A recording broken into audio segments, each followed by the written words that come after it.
Silamukele kwindaba zethu ngokuhlwanje Antambi Ndodwa, Ntamba Nophumza, Sikhumba noyitolikyo olimi lwezandla Bhotani Mzontsondo.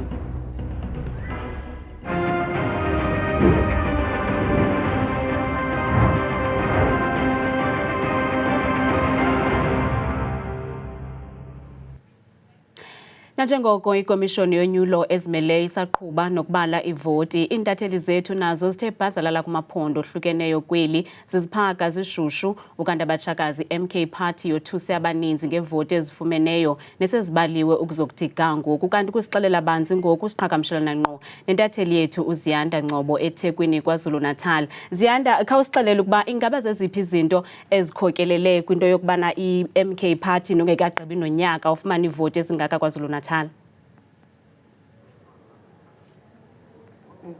Ngibingelele kuwena Lisa nababukele ekhaya. Singasho nje ukuthi ukugqama kwale qembu elisungulwe ngoDisemba last year singathi ngenxa yokuthi owayengumongameli we-ANC nezwelonke jikelele umnumzana uJacob Zuma uyena oliqhakambisile. Abantu abaningi esikhulume nabo lana bathi bathembe yena, bayazi ukuthi ngesikhathi sawumongameli umningi umsebenzi awenza. Bathi inkinga efana njenge-load shedding, ukwakhiwa kwemigwaqo nemisebenzi yayikhona ngesikhathi sakhe. Ingakho ke abantu abaningi bethembele yena nje bebebeka ivoti kuyena. Njengoba silana ke silapha e-Results Operation Center lapha esifundazweni saseKwaZulu-Natal, singasho nje ukuthi MK Party isahamba phambili ila ko 43% bese ilandelwa iqembu le-IFP kubese kufika leli ebeliphethe i-ANC. Lokho kuyakhombisa ukuthi kuye kwaba nokuqhekezeka phakathi nendawo njengoba i-MK Party ithathe abantu abaningi ababekwi-ANC. Lisa, Ziyanda, ingabe zivoti zifunyenwe i-MK zithetha ukuthini kulawulo lwe-ANC KwaZulu-Natal nakwilizwe ngokubanzi? Kuthatha into enkulu lokho njengoba bese ngishilo ngenxa yokuthi ke abantu abaningi abeku-MK iningi labo belisuka kwi-ANC. Lokho kukhombisa ukuthi le ingxushungxushu eziba khona phakathi kwiqembu le-ANC ziyadala ukuthi kulokho kuqhekezeka kombutho we-ANC. Futhi ke kutshengisa ukuthi uma kuwukuthi lento esiyibona manje kuzobe iyona ekugcineni imphumela la eKwaZulu-Natal, kutshengisa ukuthi abantu abaningi bebengaphathekile kahle nezinto efana njengamanzi nogesi ebekuyiyona into ebikhalelwa kakhulu abantu basemakhaya. Into le futhi uma ukhumbula kahle iqembu elifana njenge-IFP belikhankasa kakhulu ngayo le nkinga yamanzi, ikakhulukazi futhi uma usuza nalapha edolobheni eThekwini ngisho ey'ndaweni ezikanokusho bezingenawo amanzi. So uthola ukuthi abantu abaningi bebekhala nge-service delivery, okusho ukuthi ke i-ANC kungafuneka iphinde icabangisise kahle ukuthi umsebenzi lo kade uwenza bokuwona yini nangendlela abaphathe ngayo abantu. Ngaphinde ngiphatheke nalolu daba lwasebukhosini njengoba sabona ke ophethe la i-ANC eKwaZulu-Natal uSiboniso Duma egaxa ephuca imike kundunankulu wesizwe sakwaZulu uThulasizwe Buthelezi. Nakho lokho bekunomthelele ebantwini abaningi. Uyazi ukuthi njengendle emnyama bayibuke ngathi bekunendelelo enkulu, ikakhulukazi uDuma mekhuluma indaba yokuthi uhulumeni unamandla. Njengoba ngikhuluma nawe ke abaholi abaningi bese befikile lapha kule Results Operation Center bezobona nabo ukuthi kuhamba kanjani, kodwa kufuneke ngisho ukuthi ke imiphumela ephelele ayikakaphumi, ukusabalwe u20% wevoti, kodwa njengamanje iMK iyona ehamba phambili. Lamanani MK Ziyanda ukuba yaqhuba ukuhamba ngolhlobo ingabaza lichaphazela njani ulawulo lwe-ANC kumaphondo nakwilizwe ngokubanzi? Uma sesibuka ke eningizimu jikelele uyabona ukuthi iMK nayo ayikho nje kuphela la esifundazweni saKwaZulu-Natal, kodwa uyababona nje ey'ndaweni ey'fana njengaseGauteng nakhona amanamba akhona makhulu. Futhi okusekuvele obalo ukuthi iMK nakanjani izobe isePhalamende. Ngigcine amanamba abala ko-170,000, okusho ukuthi uma mhlambe kudingeka 45,000 votes per seat, at least njengamanje sebenawo ama-seat angangamathathu okuba eParliament. Lokho kuyatshengisa ukuthi ke umsebenzi abawenzile buyimphumela, kodwa ke njengoba besengishilo kuzofuneka siqaphele sibone kuqala ukuthi imphumela yale voti kuzoba yini. Sibambe ngazo zibini ke kwintatheli yethu Ziyanda Ngcobo eseThekwini KwaZulu-Natal. Kanti kusakhonya i-ANC kwiphondo laseMpuma Koloni kusixelela banzi siqhagamshelana nentatheli yethu eMthatha uNtsiki Noyiya. Ntsiki, siyakubulela ngexesha lakho. Ingathi i-ANC seza kulawula eMpuma Koloni, ngabe oku kuthetha ukuthini kuluntu lweliphondo? Ndikubulise nam Lisa, ngaphandle kwamathandabuzo kuyabonakala into yokubana kusakhonya i-ANC kweli phondo leMpuma Koloni kwiiyure ezintathu phambi kokuba ndibe ndithetha nawe. I-ANC ibinkqenkqeza phambili ngamashumi 64%. Oko kuthetha ukuba ke Lisa, abahlali beliphondo okanye abemi beliphondo basenethemba kwi-ANC nangona kule minyaka ingama-30 iselulawulweni inawo amagingxigingxi ingakwazi ukubanikeza iinkonzo ngokupheleleyo. Sibonile beqhankqalaza, sibonile bekhalaza, nangoku namhlanje sidibene nomama uNdamase waseMdlankomo oye wazityanda igila ngendlela afuna ukuba i-ANC ibahlinzeke ngayo ngeenkonzo. Masimphulaphule. Umbutho wami ebendiwuvotele ndiyawuthemba okokuba uzophumelela, kodwa asinandlela tu apha. Indlela asinazo, asinamanzi, asinazitephu njengoba usibona nje. Sikrosa le ndlela abantwana bayatshayiswa. Asifuni nokuyibona i-load shedding ingaphindi ibuye, ngoba uzokwenzela uba sawuxhentsa ngeke siphinde simvotele tu urhulumente wethu. Ngoku sisenethemba ngoku, ngoba siyazi uba into ezisileleyo usithembisile ukuba uzawusenzela, uzawuzenza. Sifuna ubona ezenza, asifuni nenye into yoba kuthiwa xa kudlule i-election singaphinde sihoyeke. Sibambe ngazo zibini ke kwintatheli yethu uNtsiki Noyiya simbabe seMthatha eMpuma Koloni. Ngoku ke siqhagamshelana nomdidiyeli wethu Vyolwethu Yamba eza kusixelela banzi ngokuqhubekayo kwiziko leziphumo eMidrand eRhawutini. Vyolwethu, imo injani apho? Nkosi kakhulu Lisa, okanti njengoba usitsho ngokwenene namhlanje siseGaleka Estate eMidrand. Kanti mandikhawulezise nje ndikrobise ndizawucela nje ucameraman wami uNjabulo akrobise into yokokubana sime njani ukuzokuthi ga ngoku kwi-national ballot ingakumbi. Uyabona phaa edongeni into yokubana umbutho we-ANC uyakhokhela una more than 1 million yeevoti esele zingenile, ulandelwe yi-DA and then kuzawulandela umbutho we-EFF. Kanti eminye imibutho ethe yabe kanti iyazibalula Lisa xa sisuka nje kulo mcimbi ngumbutho othe wabe kanti usebenza kakhulu nabantu abatsha, umbutho weRise Mzansi. Ecaleni kwam ndinaye uGugu, sathi sinqokole naye ongusomlomo walo mbutho. Gugu, enkosi kakhulu ngosinika ixesha lakho, masikwamkele kwiindaba zethu ku-163. Okokuqala, iRise Mzansi ndizawuthi nikwazile ukuzimaketha, abantu abaninzi bayayazi iRise Mzansi, posters everywhere nakwi-social media, but xa sijonga phaa kwibhodi yethu ikhona ipart etshoyo into yokobana anihambanga kakuhle ncam. Ingaba nonelisekile ngala manani phaa? Thina sibona ngathi amanamba yangena kakhulukazi uma ungathi abheka wonke ama-province sithole ama-votes, but i-vote kwamanje it's 30%. Sibona ngathi isikhathi kusase-early ukuthi singaze sidecide ukuthi cha akuhambanga kahle, so sisasenethemba kakhulu. Ithi sifike ku-60-70% sibona ukuthi sihamba kanjani, but into engijabulisa kakhulu ukuthi kuwonke ama-provinces iRise Mzansi sikhonile ukuthola ama-vote, abantu kushuthi bakhona abasiphe ithuba. Futhi enye into abantu ba-expect ukuthi ngoba asinayo umuntu okupolitiki omkhulu angeke sihambe kahle, but mina ngibona ukuthi sisebenze kahle, siconvince abantu ngalokho esinakho. Ungekho umuntu oyi-personality kuma-politics or i-breakaway faction ebuya kwenye iphathi. Nizifumene i-votes njengoba usitsho and aninamntu mhlawumbi ongusaziwayo okweRise Mzansi. Niqinisekisa njani ke ngoku into yokokubana ezi namba ziseninazo okanye aba bantu balandelayo ngoku abaphuncukane nani?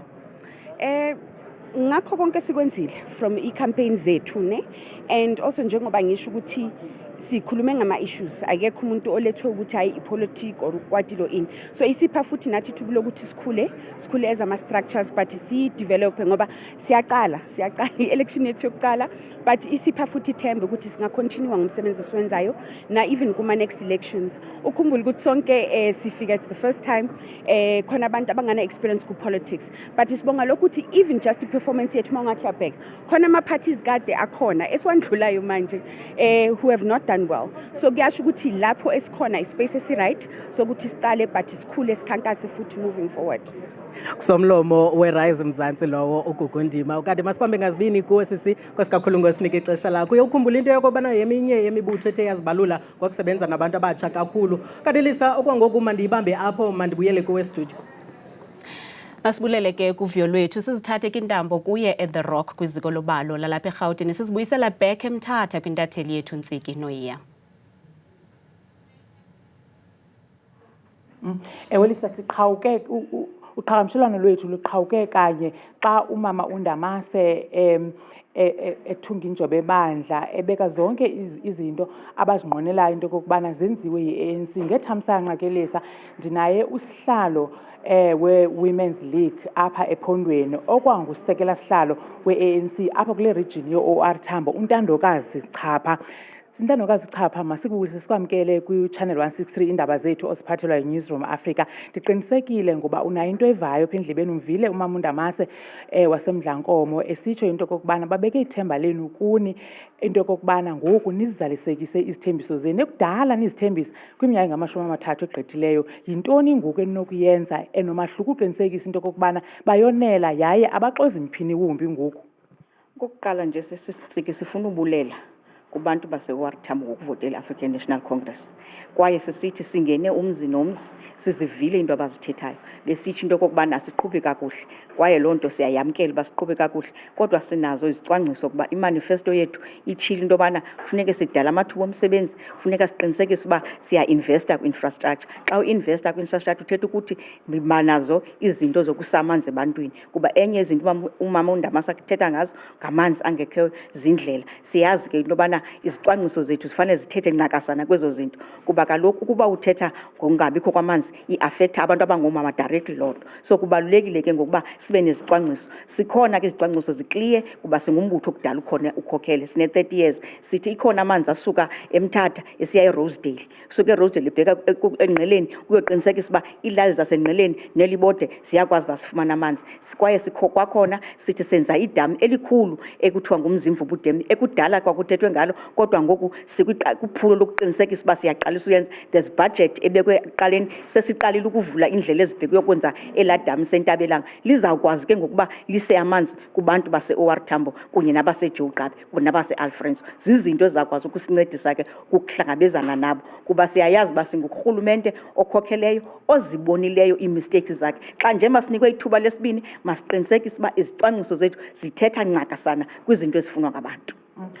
Mhlambe qabaqaba nje Ntandokazi 30 seconds wenonwabile nithongo likaBlanket ngoba nihamba phambili eMpuma Koloni kodwa fanele menexhala nansi MK izibonakalisa kwaZulu Natal iDA oko ibambile eNtshona Koloni nizimisela ukuthini ngoku yintoni le ningayenzanga kakuhle famba niyenzile kakuhle uGayi Nxaso.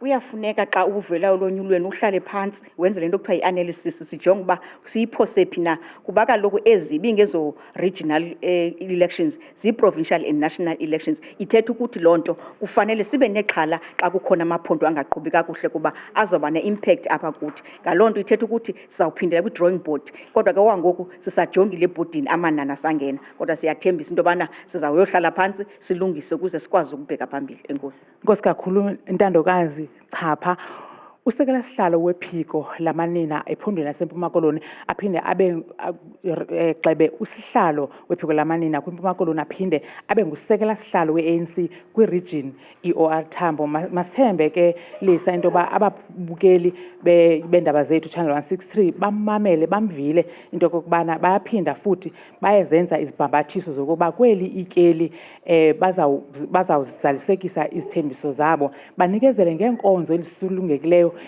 ngokupheleleyo khona ukuze baphucule ubomi babemi beliphondo nabemi boMzantsi Afrika ngokupheleleyo Ndiyazibusela kuwe zonke izintambo eRhawutini Lisa. Asibambe ngazo zibini ke kwintatheli yethu uNtsiki Noyiya esemthatha eMpuma Koloni maske sisela amanzi. Nanjengoko sele iqhuba inkqubo yokubalwa kwevoti umlawulo inhloko ye-IEC umnumzana Simon Mabolo ubhengeze indlela aqhuba ngayo amaphondo elilizwe ekubaleni iziphumo zovoto. The rate of result capture is as follows. The Gauteng province has captured 28%, Limpopo 26%, Northwest 36%. The leading pack is Northern Cape at 63%, the Free State 56%, KwaZulu-Natal 23%, Mpumalanga Province 42%, the Eastern Cape 58%, and the Western Cape 57%. So that is a status as it relates to capturing, not necessarily auditing and exception handling. Amaqela ezopolitiko asathe qolo ukungena kwiziko leziphumo likazwelonke eMidrand eRhawutini nalapho avakalisa izimvo zawo ngendlela aqhuba ngayo kuzakuthi kangoku kwaye asenethemba lokuba azaqhuba kakuhle amaqela awo. Uluhlu lokuqala lwevoti luthe lapapashwa ngokusesikweni namhlanje. Imibutho emininzi ezopolitiko ithi chulumancile zeziphumo ukuzakuthi kangoku. I think we can do much better than where we are now. Happiness about progress is a relative feeling, okay? Because we've only counted 1 million out of how many? Okay, so you want me to celebrate a 1 million? What happens when we've counted 10 million? It's looking fine for us. Yeah. For the fact that the first result that came out, EFF got votes, to us that is important because those results could have come out differently. There are a lot of parties there and they've got 0 votes. So for the fact that we've got 18 votes coming behind the ANC, it's encouraging for us. IDA itizithembile kwiphondo laseNtshona Koloni kwaye ayothuswa imibutho efana nePatriotic Alliance. I'm positive that we will show growth from 2019. We've turned the corner, we've turned the tide for the party. And if you look at any other party, I mean, MK is primarily Zulu ethnic nationalism. For example, the ANC is almost all one ethnic identity now, almost all. The Freedom Front Plus, another one. The EFF, very clearly. So which other party, PA also is an ethnic identity party, which other party brings all people together across all boundaries? Only the DA. Umongameli weCope uthi iziphumo zibonisa ukufundiseka kwabemi beli ngezopolitiko. After 30 years of giving the ANC a chance to do something about the future of our people, I think at this point the people are saying, no, if you can't do it, we will do it ourselves. And this is the determination I can read in the response of the people of South Africa. Umbutho sabambe indawo yesithathu eKZN IFP uthi zingajikana nini izinto uphumelele emagqabini kweliphondo. Worry is no longer a factor now. Voting is done. What we need to see happening is a speedy and expeditious collation and of results. For the past hour or so that have since arrived, the screen has not changed. And that's our focus right now. And we will, of course, see the results when they conclude at the end of it all. I-MK Party ithi ziyancumisa eziziphumo ukuzakuthi kangoku.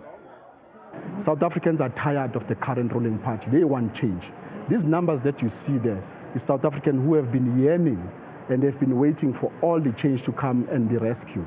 So as MK, we expect to do very much well on all provinces, better, far better in KZN. Nangona kunjalo, umbutho iBosa uthi kuyavuyisa nakubo ukuvela kwebhodi yoluhlu lwamaqela azibaluleyo. Look, what you've looked at and what you've seen so far are VDs that are mostly, in the margins. It's VDs where we know that those aren't our own strongest areas. We're strong in the metros, we're strong in the urban areas. So we're looking forward to see that coming through and to seeing how we perform there. But so far, yeah, we're on the board. ikomishoni yezolonyulo ezimeleyo i-IEC ibhengeze ukuba iziphumo ezipheleleyo ziza kuphuma ingaphelanga le mpelaveki. Masiphosa amehlo kwimozulu nesiphathelwe ngithabile Makhaphela.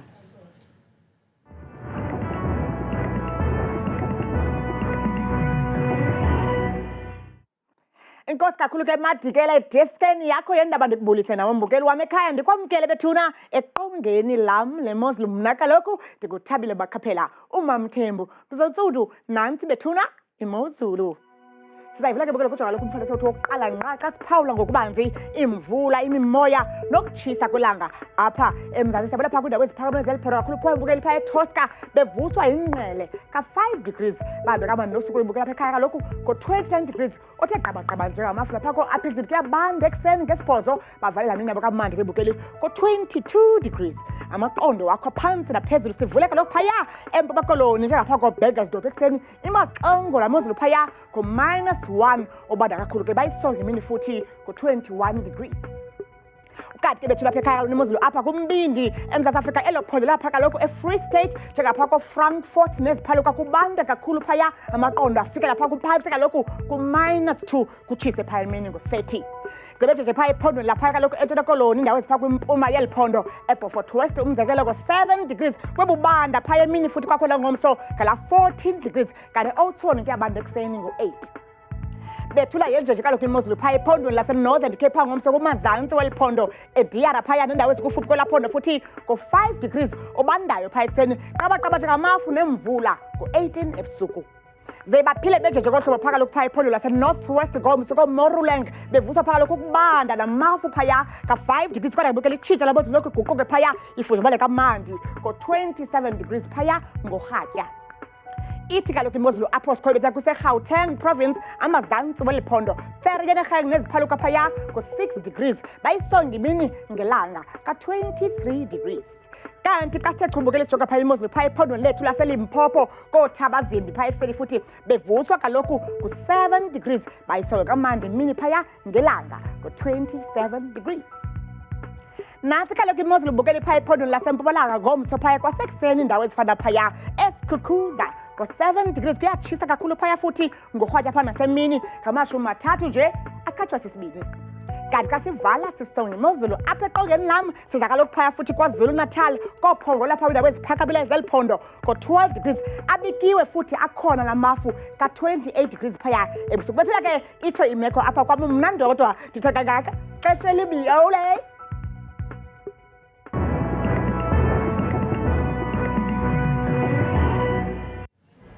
Kamnandi mawethu.